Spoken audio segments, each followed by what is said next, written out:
So you just finished your assessment and you're not sure if your hospice patient meets criteria. You're just not really sure. And they might not. You're kind of like, yeah, I don't really know. You're kind of, yeah, like 6, 7. Like, tell me if I used that correctly. But you're trying to decide if they meet criteria. And so you call your boss. Your boss says, well, just admit them and we'll reevaluate them next recert. And if they don't meet, we'll discharge them. Or even the next recert. And if they don't meet, we'll discharge them. I know you probably have been in this scenario. I think we all have.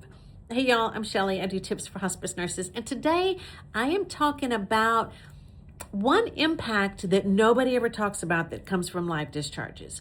Right now, we're all talking about the financial impact and the being on CMS radar impact that's happening to everybody. But what about the impact on patients? We never talk about that. And as hospice nurses and patient advocates, we need to be aware of this. So I'm not going to get too deep into the weeds about hospice reimbursement and how cap issues work, but basically every person on Medicare has so many cap days to be on hospice in Medicare. And when that cap fund is exhausted, they have no more. And it's a lifetime, one-time thing. It comes out to about 6 months. So it doesn't mean your hospice company won't get reimbursed for someone going beyond 6 months. But what it means is it doesn't fill their cap fund. And if they go over their cap, they have to pay money back every year. And a lot of hospice companies struggle with this cap. This is a really big, tight problem that companies have. So if we discharge these patients alive, let's say that we had the patient on for 6 months. We exhausted all of their cap days. We discharge them.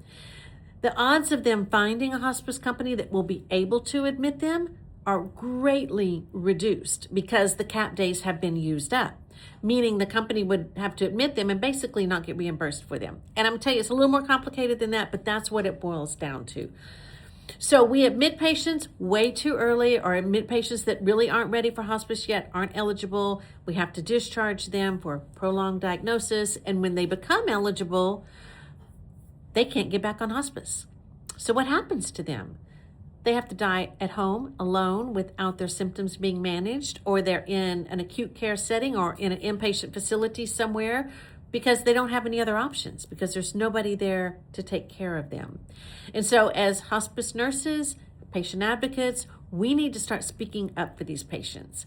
And so I would really like to know if you've been in this situation, which I think we all have, but what do you do? What do you say to your company, to your boss?